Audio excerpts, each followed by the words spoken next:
IQOO launch করে দিল তাদের এই বছরের সেরা ফ্ল্যাগশিপ ফোন। এই ফোনটি হলো IQOO 12 Pro। এই ফোনটিতে দেওয়া হয়েছে সব ফ্ল্যাগশিপ ফিচার। এখানে হাইলাইটেড ফিচার হলো স্ন্যাপড্রাগনের 8 Gen 3 প্রসেসর, স্যামসাংয়ের E7 অ্যামোলেড ডিসপ্লে, সাথে থাকছে 144 হার্টজের রিফ্রেশ রেট, ওয়ার্ল্ডের ফার্স্ট 3000 নিটস পিক ব্রাইটনেস। কি নেই এই ফোনটিতে? আজকের এই ভিডিওতে এই দুর্দান্ত ফোনটি নিয়ে আপনাদের ফুল ডিটেল জানাবো। চলুন আর কথা না বাড়িয়ে এই ফোনটির আনবক্সিং দিয়ে ভিডিওটি শুরু করা যাক। তবে মূল ভিডিওতে যাওয়ার আগে আপনাকে বলবো ভিডিওতে একটি লাইক দিয়ে ভিডিওটি দেখতে থাকুন। এই ফোনটির বক্সটি হলো ব্ল্যাক কালারের একটি বক্স। বক্সের সাইডে লেখা দেখতে পাবেন IQOO 12 Pro। আর বক্সটি খুললেই পাবেন কাঙ্ক্ষিত ফোনটি, তারপরে পাবেন একটি ব্যাক কভার, তারপরে পাবেন BMW একটি স্টিকার কার্ড, তারপরে পাবেন A2 Type-C কেবল, আর পাবেন 120 ওয়াটের একটি ফাস্ট চার্জার। এই হলো ফোনের বক্স কন্টেন্ট। এবারে কথা বলবো এই ফোনটির লুক ও ডিজাইন নিয়ে। এই ফোনটির ব্যাক সাইডটি দুইটি ভেরিয়েন্টে পাবেন, একটি হলো লেদার ব্যাক, অন্যটি হলো গ্লাস ব্যাক। আমার কাছে লেদার ব্যাক ডিজাইনটা খুবই ভালো লাগছে এবং এই ফোনটির ব্যাক সাইডে থাকছে ট্রিপল ক্যামেরা সেটআপ। তবে এর ক্যামেরা বাম্পটা কিছুটা বড় এবং কিছুটা উঁচু, তবে উঁচু হলেও দেখতে কিন্তু বেশ ভালো লাগছে। এবং এই ফোনটির নিচে দিকে পাবেন USB Type-C এবং স্পিকার। আর এই ফোনটির ডান সাইডে পাবেন পাওয়ার বাটন এবং ভলিউম লকার। আর এই ফোনটির ফ্রন্টে পাবেন স্টিরিও স্পিকার এবং এখানে পাচ্ছেন আয়ার ব্লাস্টার। আর এই ফোনটির ফ্রন্টে থাকছে একটি মিডল কনসোল সেলফি ক্যামেরা এবং এই ডিসপ্লেটি কার্ভ ডিসপ্লে, যার ফলে দেখতে কিন্তু বেশ ভালো লাগছে। ওভারঅল এই ফোনটি লুক ও ডিজাইন আমার কাছে এক কথায় দুর্দান্ত লেগেছে এবং এই ডিজাইনটা অনেকটা ইউনিক ডিজাইন। এবারে কথা বলবো এই ফোনটির ডিসপ্লে কোয়ালিটি নিয়ে। এই ফোনটির ডিসপ্লেটির সাইজ হলো 6.78 ইঞ্চি মাপের একটি ফুল HD প্লাস স্যামসাংয়ের 2K E7 অ্যামোলেড ডিসপ্লে। আর এই ডিসপ্লেটি 10 বিট ডিসপ্লে এবং এখানে থাকছে 144 হার্টজের রিফ্রেশ রেট। আর এই ডিসপ্লেতে সর্বপ্রথম দেওয়া হয়েছে ওয়ার্ল্ডের ফার্স্ট 3000 নিটস পিক ব্রাইটনেস। বুঝতেই পারছেন এই ফোনটির ডিসপ্লে কোয়ালিটি এক কথায় একটি প্রিমিয়াম ডিসপ্লে এবং ফ্ল্যাগশিপ ডিসপ্লে। আর এখানে 3000 নিটস পিক ব্রাইটনেস থাকার ফলে সানলাইটে এই ডিসপ্লেতে কোনো প্রকার ব্রাইটনেসের ঘাটতি পাবেন না। এবং এই ডিসপ্লেটি কার্ভ হওয়ার ফলে যারা মোবাইলে প্রচুর ভিডিও দেখে থাকেন তারাও দুর্দান্ত উপভোগ করতে পারবেন এবং যারা গেমিং করে থাকেন তারা 144 হার্টজের রিফ্রেশ রেট হওয়ার ফলে দুর্দান্ত গেমিং এক্সপিরিয়েন্স পাবেন। এবারে কথা বলবো এই ফোনটির পারফরমেন্স অর্থাৎ এর প্রসেসর নিয়ে। এই ফোনটিতে পারফরমেন্সের জন্য থাকছে স্ন্যাপড্রাগনের এই বছরের সবথেকে latest flagship processor 8 Gen 3 processor. এই প্রসেসরটা স্ন্যাপড্রাগনের এই বছরের সবথেকে ফ্ল্যাগশিপ প্রসেসর। এই প্রসেসরটির up to clock speed 3.3 GHz এবং এই ফোনটির AnTuTu স্কোর হলো 21 লাখের উপরে। বুঝতেই পারছেন এই ফোনটি কতটা পাওয়ারফুল ফোন। এখানে আপনি যে কোনো ধরনের বড় বড় গেম হাই সেটিংসে আল্ট্রা মোডে স্মুথলি খেলতে পারবেন এবং হাই ফ্রেম রেটের সাপোর্ট পাবেন।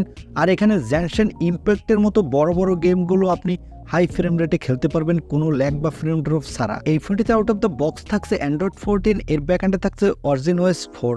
আর এখানে সিকিউরিটির জন্য থাকছে ইন ডিসপ্লে অপটিক্যাল সেন্সর। আর এই সেন্সরটি কিন্তু খুবই ফাস্ট হবে কারণ এটি একটি ফ্ল্যাগশিপ ফোন। এবারে কথা বলবো এই ফোনটির ক্যামেরা কোয়ালিটি নিয়ে। আগেই বলেছি এই ফোনটির ব্যাক সাইডে থাকছে ট্রিপল ক্যামেরা সেটআপ, যার প্রাইমারি লেন্সটি হলো 50 মেগাপিক্সেলের। এখানে দেওয়া হয়েছে অমিনিভিশনের সেন্সর। এই সেন্সরটি হলো OB50H সেন্সর। আর এখানে দেওয়া হয়েছে OIS সাপোর্ট, সাথে পাচ্ছেন একটি 50 মেগাপিক্সেল আল্ট্রা ওয়াইড লেন্স। এই সেন্সরটি হলো স্যামসাং এর JN1 সেন্সর। সাথে থাকছে আরও একটি 64 মেগাপিক্সেলের টেলিফোটো জুম লেন্স। এখানেও থাকছে OIS সাপোর্ট। আর এই সেন্সরটিও অমিনিভিশনের সেন্সর। এই সেন্সরটি হলো OB64B সেন্সর। এখানে আপনি 3x পর্যন্ত অপটিক্যাল জুম করতে পারবেন, সাথে 100x পর্যন্ত ডিজিটাল জুম করতে পারবেন। এই ফোনটির ব্যাক ক্যামেরা কোয়ালিটি এক কথায় দুর্দান্ত। এখানে 4K এবং 8K তে ভিডিও রেকর্ড করতে পারবেন, সাথে দুর্দান্ত মানের ফটোগ্রাফি করতে পারবেন। এখানে DSLR কোয়ালিটি ফটোগ্রাফি করতে পারবেন আর এখানে মুন ফটোগ্রাফিও তুলতে পারবেন। বুঝতেই পারছেন এই ফোনটির ক্যামেরা সেটআপ যে কোনো ফ্ল্যাগশিপ ক্যামেরাকে টক্কর দিতে পারবে। আর এখানে সেলফির জন্য থাকছে 16 মেগাপিক্সেলের সেলফি ক্যামেরা। এই ক্যামেরাটি দিয়েও আপনি 4K তে ভিডিও রেকর্ড করতে পারবেন আর এখানেও আপনি দুর্দান্ত মানের সেলফি তুলতে পারবেন। এই ফোনটিতে দেওয়া হয়েছে IP68 এর রেটিং এবং এখানে থাকছে 5100 mAh এর একটি ব্যাটারি, সাথে থাকছে 120 ওয়াটের একটি ফাস্ট চার্জার।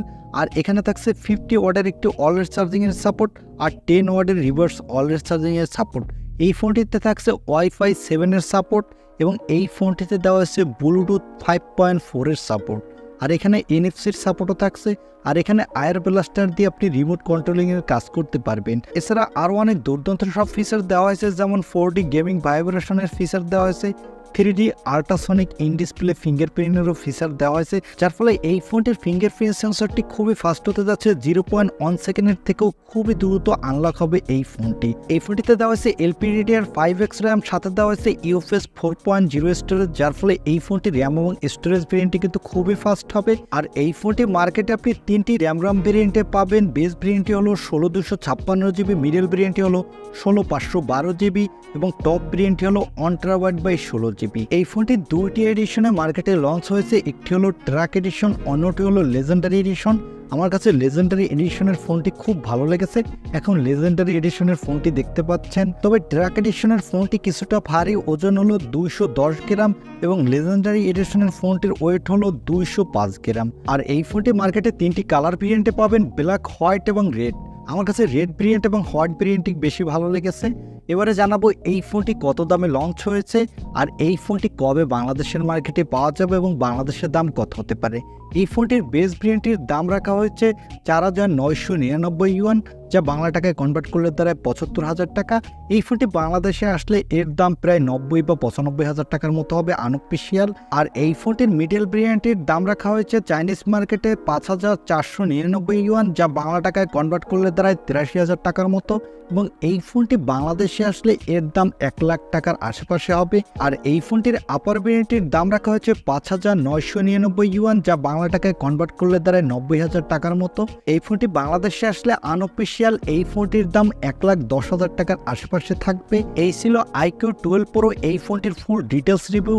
এখন এই ফোনটি আপনার কাছে কেমন লেগেছে বা এই ফোনটিকে এই দামে আপনি কিনতে চান কিনা তা কমেন্টে জানাতে পারেন। আর ভিডিওটি ভালো লাগলে অবশ্যই একটি লাইক দিয়ে চ্যানেলটা সাবস্ক্রাইব করে আমাদের সাথে থাকুন। দেখা হবে নেক্সট ভিডিওতে। আজকের মতো আল্লাহ হাফেজ।